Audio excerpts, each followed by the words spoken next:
Hello, friends and enemies. I'm not Steve.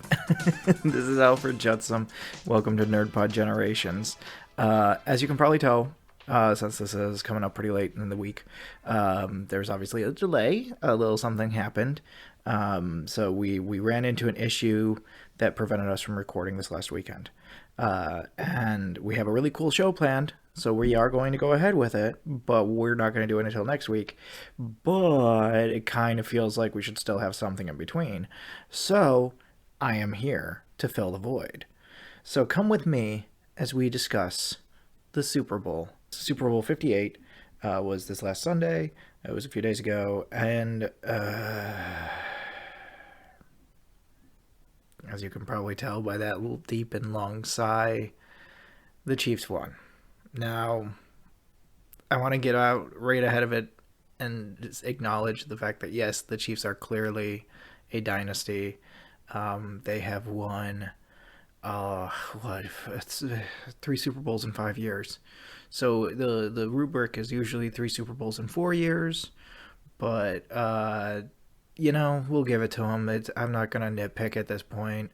I feel like that would be petty, and I would rather just admit that they are a fantastic team who continues to push through, I don't know if you want to call it adversity or what have you, but it was a very good game. I will say it was one of the best Super Bowls probably in the last few years. It went to overtime. This is only the second Super Bowl to ever go to overtime. Somehow Kyle Shanahan was a part of both Super Bowls. He was the coach, obviously, on Sunday night for the San Francisco 49ers, but then also he was part of a historic blown opportunity by Atlanta as the offensive coordinator when they lost to the Patriots, a little something called 28-3. Anyway, the Chiefs have won another Super Bowl, and kudos to them. They did a great job, and I was really, I'll be honest, I was hopeful when this game started because it really felt like San Francisco had a game plan that they were going to come in and they were going to throw punches and they weren't going to underestimate the Chiefs, and they were going to come hard on defense, just really give Patrick Mahomes all he can deal with all night, every play. And I was so impressed with them. They came out like a house of fire, and then they just kept on tripping over themselves. They just couldn't get it done. You get to the red zone, you turn the ball over, you have some dumb penalties that knock you out of some solid drives, that get rid of some really big plays.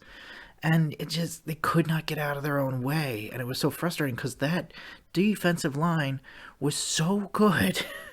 They did an amazing job. I was so impressed with them.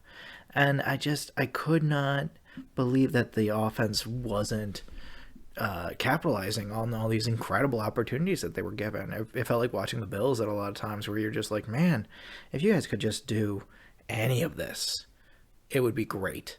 And you would be winning by a lot of points. But instead, you can't get anything done. You look really cool going up and down the field, but you can't get anything done. And, at the end of the day, it doesn't matter how many big plays you have. You got to get the ball into the end zone. That's the most important thing. And the Niners just couldn't do it. It was a really great game to watch. I don't want to say it was disappointing because it was a really great game to watch all the way to the end. And man, that 4th and 1, I was just staring at it. Oh, that was it. That was the night. Oh my God. So it was a big game. To anybody who didn't watch, Steve, if you're listening to this as a recap, since I don't think you watched, it was a good game. The Niners came out hot. The defense was holding Mahomes back. Kelsey couldn't get free. They were having a lot of trouble getting anything done. The receivers were making a handful of mistakes, but the Niners just weren't capitalizing on any of it. They were doing great on defense. They were turning the ball over. They were making Mahomes' life a living hell. But they just weren't getting it done. You had that moment at the beginning of the game where Travis Kelce is just screaming at Andy Reid after a fumble because he wasn't in the block. And I'm just looking at this and it's like, you guys got this. You just need to finish the job.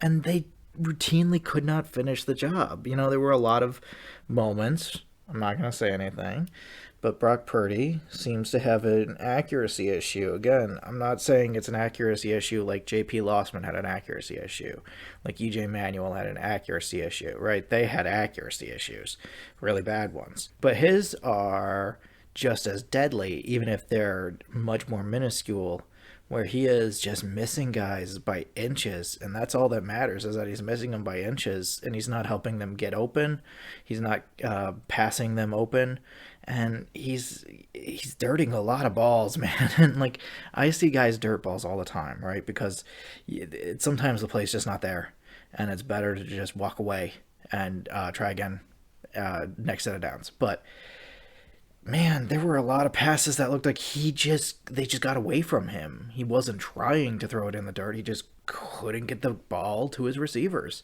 And when he was accurate, he was so good. Ayuk and Debo were just fucking killing it. And we got to talk about Juwan Jennings was just on fire. He would have won MVP if they had actually finished that game. Oh, I feel so bad for him because he had all of the charisma in the world going for him. He had everything going. He was having an incredible game, and it was his. He was going to get MVP because he just kept on showing up. That pass he had that looked like a dead duck that McCaffrey turned into a touchdown. Incredible stuff. Just, I was blown away by how good he was playing, especially for a third string receiver. Like, he was great. Like a fifth option, knowing San Francisco, but like they just couldn't finish it on a lot of drives, and it ended up killing them because this was the case with the Patriots. This was the case with all great teams. If you don't put the Chiefs away, they will come back on you. Absolutely, they'll come back on you. There's no doubt that they will do everything in their power to come back. When we're playing the Chiefs, when the Bills are playing the Chiefs, my hope is that we always bury them. We never do because they're the Chiefs, but that's the hope. If you can bury them, you can worry a little less. But you gotta bury them in like 60 feet of concrete. Like, you gotta bury them like Jimmy Hoffa bury them. You got to bury them like snow against the Colts. Bury them. It was a disappointment in that sense. It was incredible watching this game again. It took me back to my childhood in a weird way. So when I was a kid, way back in the halcyon days of 1997, I was watching the Broncos win Super Bowls, coached by Mike Shanahan, and with wide receiver Ed McCaffrey.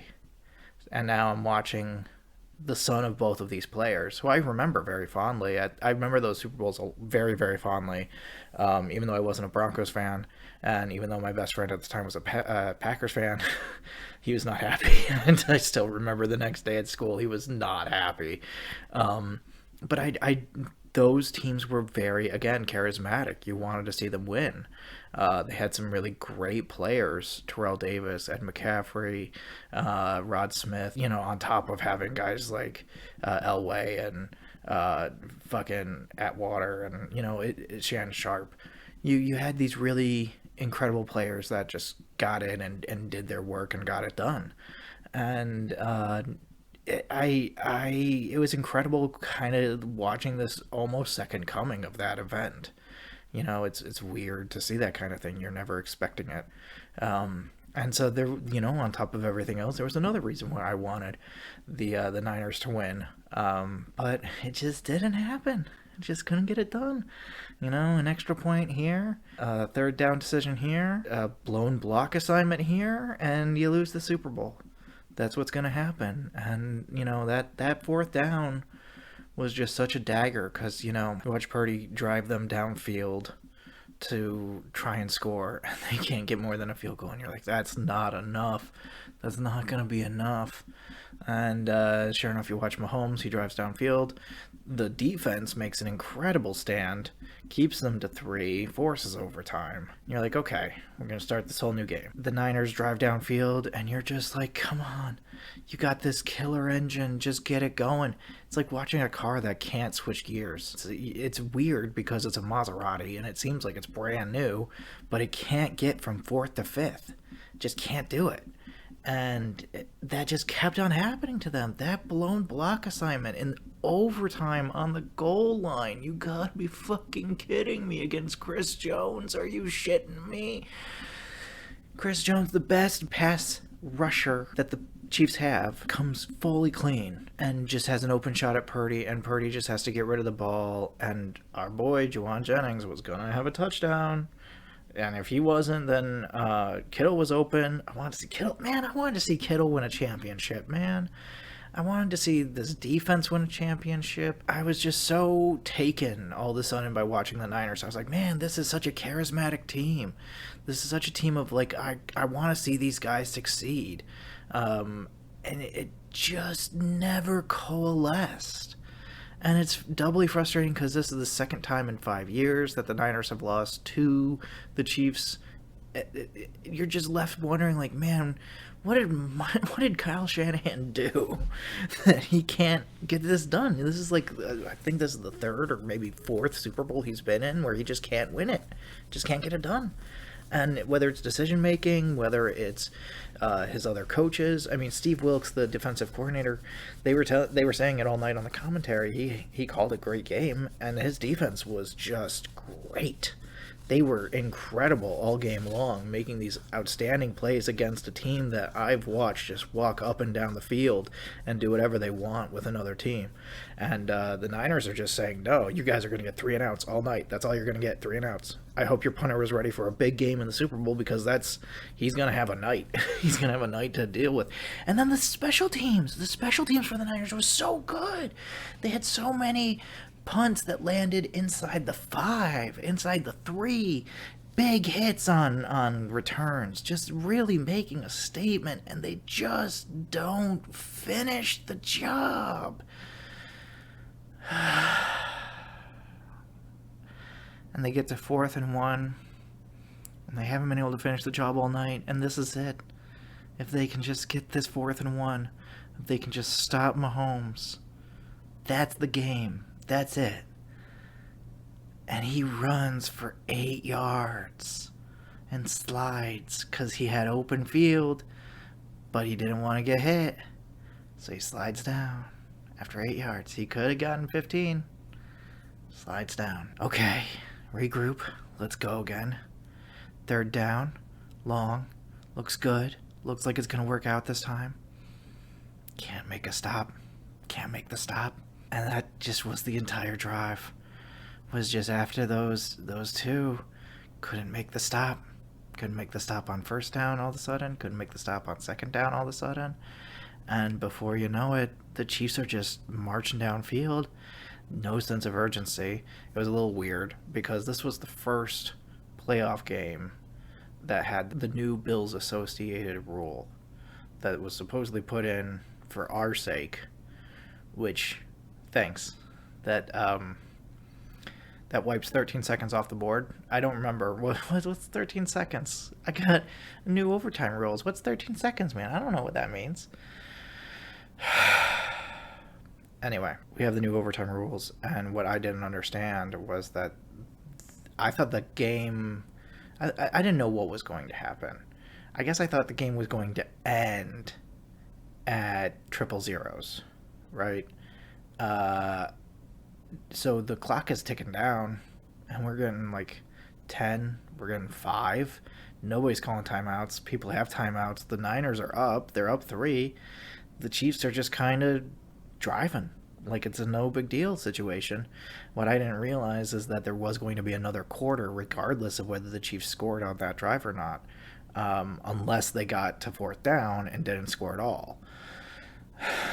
Well, the Chiefs did score. They scored a touchdown, and that's the end of the game.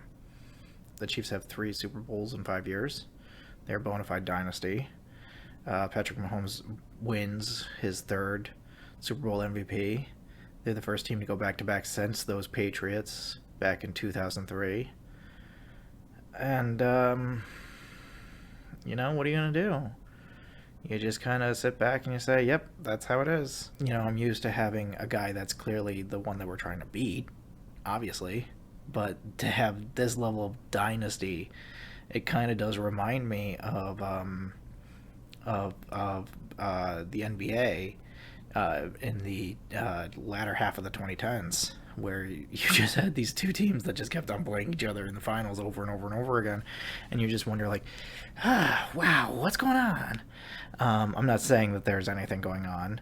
I don't think there's anything going on in the NFL except that the Chiefs are very, very good. There weren't really any calls in this game that I was like, hey, what the hell's going on? In fact, the Niners won that was the thing, is that the Niners won every battle. They won the penalty game. They won the yardage game. They won the time of possession. They won turnovers. They won pressures. Like everything. But they couldn't convert any of that into points. Or at least not enough. Not enough points, clearly. It was just another blow. Not a big deal, but like, damn, man. Like, god damn it. I wanted something different. I wanted something to be different about this, and it wasn't. And but how? It was a good game. I can't complain about that. The NFL season is officially over. Everybody go back home if you aren't already home. The biggest thing for Josh Allen is that he might go to the Oscars. He has nothing else on his platter coming up. And, it just... it was... man, I just want one. I just want to get there. Like, it's not even like I want one. I want one. Obviously, I want one. Everybody wants one. I want to get the chance, man. I want to just get the chance. Like, it was one thing when we sucked, and we weren't even close to the playoffs, let alone getting a chance. When we came into the season, it was, are we going to get over 8-8? That was every year. How positive will our record be? Can we get 10? Can we get 10 wins? 10 wins was extremely optimistic. Usually it was 8-8, 6-10. There were a lot of 9-7s. There were a lot of 7-9s. A lot of 8-8s. And now, the last few years, we've been not just close, we've been favored to win. And I think that makes it even worse, is that you have all these commentators and all these pundits and all these people online, and everybody's saying, oh, the Bills are going to win, the Bills are going to do it, the Bills are the favorite. And they just aren't getting it done. And then to watch that again in the Super Bowl with San Francisco, you're just like, God, man, why can't anybody get it done against these guys? I watched this happen with the Patriots for 20 years. I can't tell you how many Super Bowls had me and my parents watching the Super Bowls and just asking the question, why can't anybody stop them? They're not doing anything spectacular. They're not doing anything over the moon. It's just nobody's getting their face. Nobody's putting any pressure on them. Nobody's stopping them. And, that didn't even happen last night. There was a lot of pressure. There was a lot of trying. But at the end of the day, the offense couldn't get it done. And the defense couldn't sustain. It's annoying on its own just having the Chiefs win.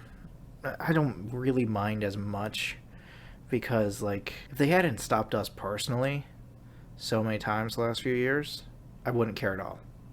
I'd in fact applaud them. I'd be like, good for you guys, because they were a terrible team for a long time. They were nowhere, the same as us, they were nowhere close to championships for a long time. And they were, not only that, they were an incredibly important and influential team when it came to founding the AFL. Having them be this dynasty, having them be this standard, I'm not upset about. That's fine. They've earned it. It doesn't even have like the stench of a Bill Belichick, taping scandal. Maybe it will later on. Maybe we'll get some kind of scandal. But right now, it just is a really good team, outplaying others and showing that they care more, especially when the chips are down. And I can't fault them. They're just a really good team, and I gotta give them credit where credit's due. They are 100% a dynasty. I just want a chance, man. I just want a shot. And I know that could get even worse, right? For a myriad of reasons. Not the least of which being the stakes are at all-time high. I've already felt like I was going to die multiple times during the regular season, let alone when we got to the playoffs. So the idea of getting all the way to the championship and then having a game like last night, I would be like, oh my god, I can't fucking take this. I just fucking can't take this.